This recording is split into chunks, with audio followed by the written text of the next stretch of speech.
자, 여러분 안녕하십니까. 오늘은 광배근에 대해서 알아보도록 하겠습니다. 광배근 굉장히 중요한 근육이죠. 중요한 근육이고 관심들도 많으신 근육인데, 사실상 여러분들이 아셔야 되는 거는 광배근은 거의 로어백에 가깝다고 보시면 됩니다. 보시면은 위쪽이 로어, 아래니까 로어백이고, 자 그러면은 위쪽에 있는 승모근은 이제 어퍼백이 되는 거겠죠. 어퍼백이.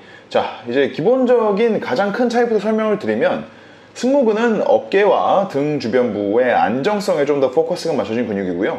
광배근은 등의 가동성, 운동성에 조금 더 포커스가 맞춰진 근육이라고 생각하시면 더 편하실 겁니다. 자, 이거를 토대로 말씀을 드리겠습니다.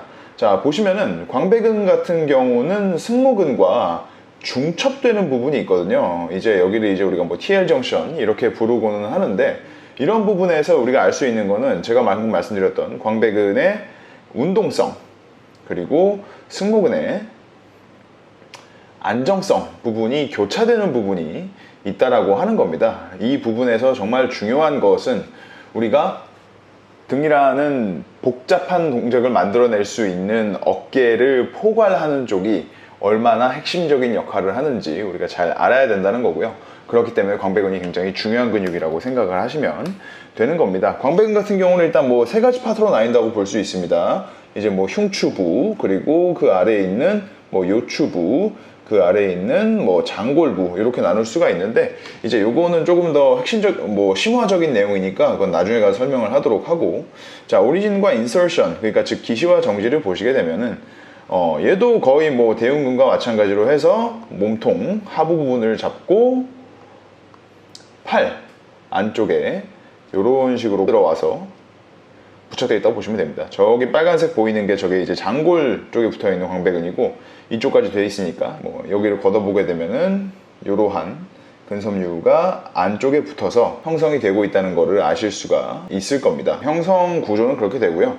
지금 보시면 이름은 라티스무스 돌시입니다. 돌시 하면은 등 쪽, 배측이라는 뜻입니다. 배측. 그래서 돌시플렉션도 보면은 이제 등 쪽으로 되죠. 돌시 같은 경우도 이제 등에 있다는 뜻이고, 라티스무스 돌시 하면 넓을 광자의 등배, 그러니까 넓은 등근이라고 보시면 됩니다.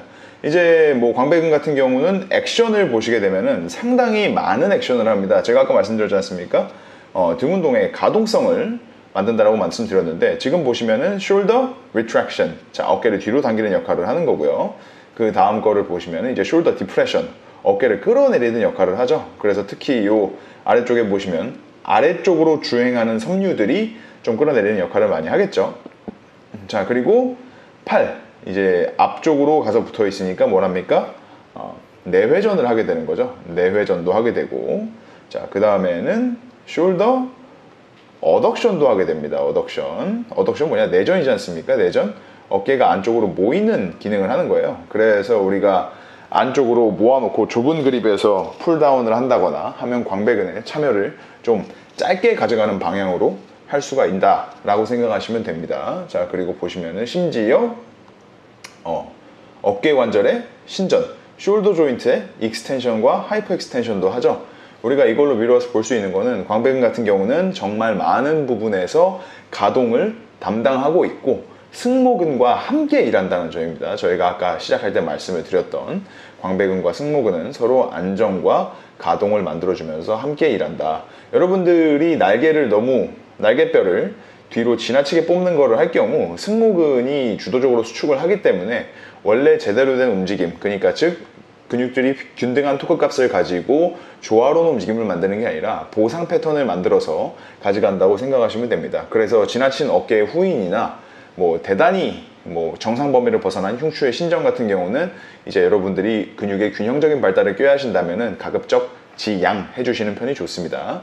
자, 그리고 이제 광배근을 좀 걷어보고, 자, 승모근도 걷어보고, 여기 있는 거 이제 대능형근이죠. 능형근 걷고, 소능형근 걷고, 상후거근도 걷었고, 하후거근 걷으면, 자, 요게 뭐냐? Posterior layer of thoracolumbar fascia. 자, thoracolumbar 뭐죠? 흉요추 근막인 겁니다. 흉요추. thora 하니까 뭡니까? 흉추고, 콜럼바 하니까 뭐예요? 요추란 뜻이죠. fascia 하면은 근막이란 뜻입니다. 그러니까 흉요근막이죠. 흉요근막. 흉요근막 같은 경우는 어떻게 되어 있냐면, 여러분들이 지금 보시면 아시겠지만 척추, 이것도 지워보도록 하겠습니다. 극돌기 부분을 잡고 있거든요. 흉요추 근막이 극돌기 부분을 잡고 있는데 이런 것들이 뭐냐면 우리가 지금 위로 가서 보면 굉장히 폭넓은 부위를 잡고 있다라는 말이죠. 페이드를 시켜보면은 인체에 지금 노란색이나 연노란색으로 표시되는 부분인데 깊은 부분에서 구조적인 지지력을 만들어주고 있는 겁니다. 그리고 지금 보시면 광배근과 흉요근막은 이제 어떻게 보면은 결합을 지니죠. 이제 하얀색은 지금 제가 빨간색으로 칠하고 있는데 이쪽은 이제 다 근막일 거고요. 자, 그리고 지금 제가 청록색으로 칠하고 있는 데는 이제 근육일 거고요. 이제 근막은 주변 근육의 영향을 받을 수밖에 없게 되기 때문에 이제 광배근과 흉요추 근막을 떼놓고 말씀을 하실 수는 없을 겁니다. 그렇기 때문에 광배근의 가동성이 잘 된다는 것은 즉 뭐냐? 흉요추 근막에 붙어 있는 장골, 골반의 안정성도, 스테이빌리티도 올라간다는 것이고, 그리고 척추를 따라서 뭐 경추 아래죠.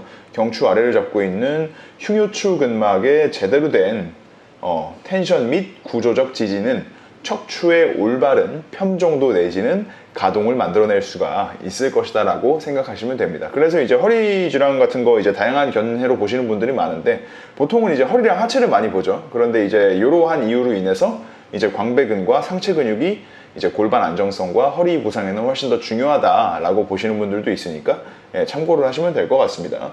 그리고 여러분들이 항상 견갑이 이 위치, 즉 견갑 정방경사 안테리어 틸팅 10도, 자 그리고 상방 회전 어버드 로테이션 10도, 그리고 흉추 1번, 즉 T1과 아크로미언, 견봉이 수평일 때 제대로 된 견갑의 포지션이라고 보실 수가 있을 겁니다. 그리고 이러한 견갑의 포지션을 유지를 했을 때 여러분들이 좋아하시는 이 부분, 이제 상부 광배근이죠. 이쪽이 돼 있어야 이쪽까지의 이 대비 효과가 생겨서 제가 지금 파란색으로 표시드리는 대비 효과가 생겨서 이제 등이 넓어 보일 수 있다라고 생각을 하시면 되는 겁니다. 하부 광배근도 당연히 중요한 부분 중에 하나지만 그건 이제 실기할 때 좀 더 말씀을 드리겠습니다. 자, 정리해서 말씀드리겠습니다. 승모근 같은 경우는 안정성, 등과 어깨 안정성에 더 많이 기여를 합니다. 그리고 광배근 같은 경우는 가동성에 대단히 더 많은 기여를 하고, 제가 지금 검은색으로 표시드리는 이 중첩되는 부분은 이제 서로 간의 역할을 보완하는 어떻게 보면 가장 강력한 증거이다 라고 보실 수가 있을 겁니다. 자, 오늘 광배근 여기까지 한번 알아봤고요. 광배근 같은 경우도 굉장히 중요한 근육이기 때문에 여러분들이 광배근의 정지가 왜 골반에 되어 있는지, 흉요근막이 왜 척추를 잡고 있는지, 그리고 왜 갈비뼈, 극돌기, 그리고 상완골까지 광배근이 잡고 있는지, 왜 그것이 가동성이 좋아진 것을 의미하는지를 생각해 보시면 굉장히 광배근의 기능에 대해서 여러분들이 잘 이해를 하실 수가 있을 겁니다. 자, 오늘도 여러분 시청해 주셔서 감사하고 구독과 좋아요 부탁드리겠습니다. 감사합니다.